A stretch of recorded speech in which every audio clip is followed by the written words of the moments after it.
You're knowing what you're wanting here and now. Clear about why you came. The best purpose of a gathering like this is it's an easy environment for you to calibrate to your true self. It's easier for you as you hear Esther's interpretation of our vibration, which is your source vibration. It's easier for you to tune to it as you listen, as you feel for it. Every word that Esther finds as an extension of our vibrational offering is vibrationally calibrated precisely to the core of that which is you. It is what we like to call vibrationally accurate. So since there is no offness, then no offness will be activated in you. And it's a sort of nice environment where you can just observe a condition, and that condition will calibrate you to your source. It's a nice thing. You just don't want to get dependent on things like that.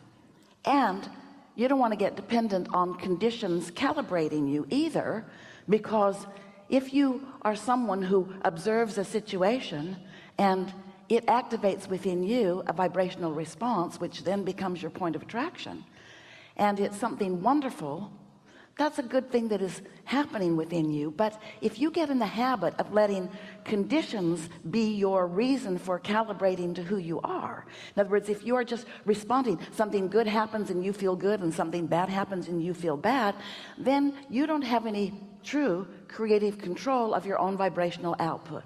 So you're sort of like a cork bobbing around on a raging sea with not much control of what's coming to you.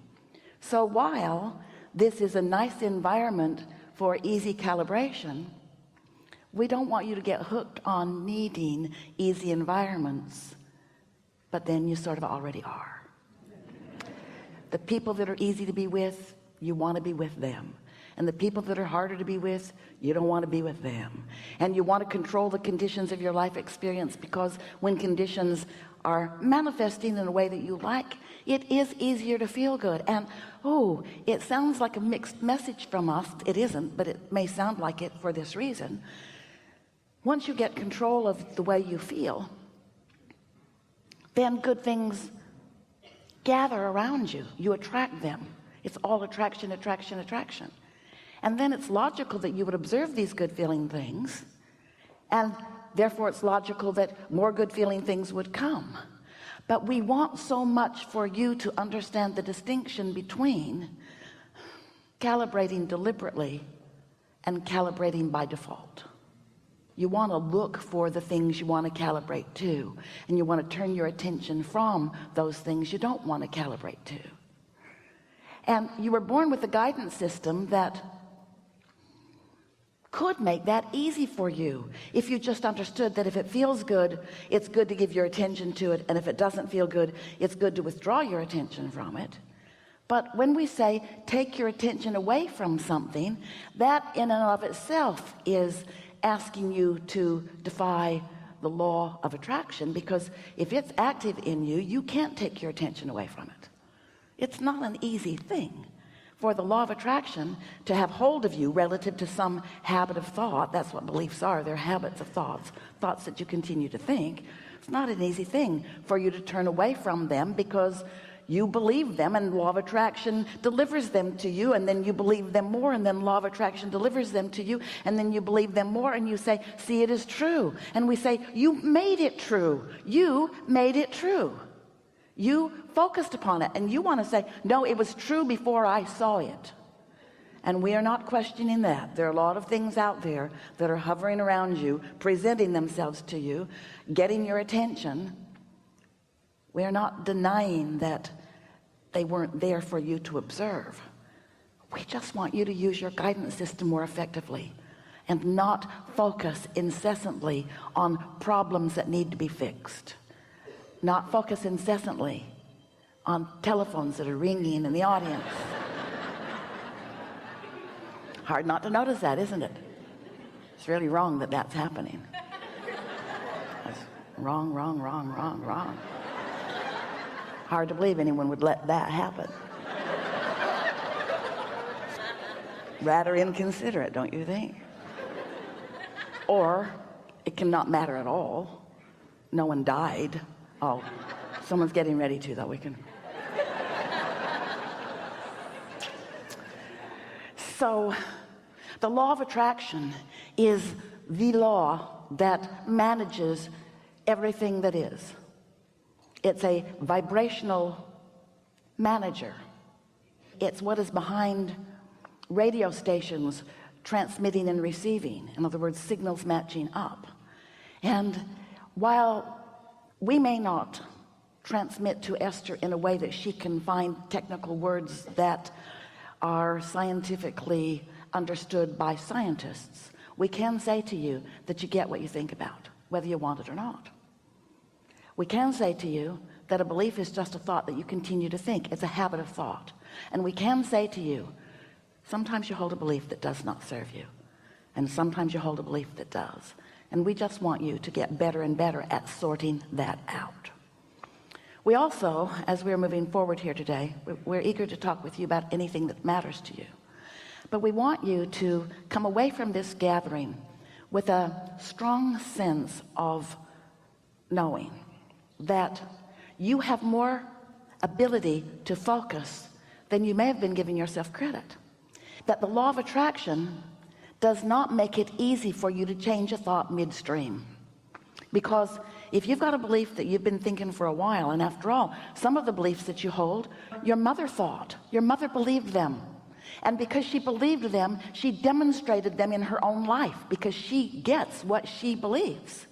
So as you witnessed someone getting something that they were expressing over and over, as they were saying, this is the way life is, and then they demonstrated that that is the way life is, it's not difficult to understand why you might hold some of those beliefs too. We just want you to know that you can modify beliefs, you can bridge beliefs, you can change beliefs, and this is the most important factor in being able to do that effectively. You are more than the you see sitting here in this chair. You are source energy. You are an extension of source energy, and that source energy part of you exists right here and now. We call it your inner being, some call it your source or your soul, but that part of you holds beliefs too. That part of you does more than believe. That part of you knows stuff about you. That part of you knows your worthiness, knows your value, knows your ability, knows your probabilities, knows with certainty who you are, and that you can be or do or have anything that you choose. That inner being part of you knows that. But you've got to calibrate your vibration to that, which means sometimes you have to look there instead of where you have usually been looking. And that takes a little bit of decision making on your part. The world that is nice to you, and there's a lot of it, isn't there? It will tease you into conditional calibration. Because if someone is loving you and you feel their appreciation of you, it feels so good, doesn't it? And then you will look for good feeling from that person. But it's a lot to ask of that person, because it's not that person's job to hold themselves in steady calibration with everything good for you so that you can tune to them in order to tune to the good stuff that you want. They will let you down every single time. 100% of the time, those people that you tune to, who are really good at it some of the time and terrible at it other parts of the time, they will let you down over and over and over and over and over and over again, because you're looking for calibration in all the wrong places. You're looking for it, and it's nice to find it. So how can we say this to you? Calibrate to the best of who you are, and then good things come to you, but don't get hooked on the good things that come to you. That's sort of kind of what we're saying. Your calibration will bring loveliness to you. Just don't get hooked on that loveliness as the source of your calibration. Let it be the result of your calibration, not the reason for your next calibration. Does that make sense to you? Because they can turn on a dime. There you are, bipping along, calibrating to someone who adores you. You don't even know your inner being exists. You've been calibrating to this person. And then they have the nerve of dying. Really? that just doesn't seem right. You were my reason for liking myself and now you're gone. Or they take their attention away from you as they go off to lunch. The nerve of them. Sometimes they go to work. Sometimes they want to watch something on television that you don't want to watch. They should know better than that. They should be there to serve you. But they're not gonna be. They're not gonna be. You want to get hooked on what is steady and sure and true. You want to calibrate to the source of who you are, and you want to do it in advance of meeting any of them in any day. Because usually first people you meet are going to calibrate you. You get up, you blunder into your day, you get into your car, and the jackass across the street calibrates you.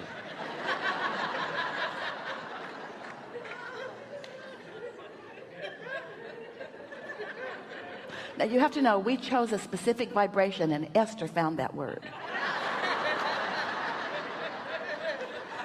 We sent to her a vibration that said, those things out there that come to you that you think you don't deserve, that bother you greatly. And the word jackass was the best word that encapsulated what so many of you feel when you bump up against things that don't feel good to you.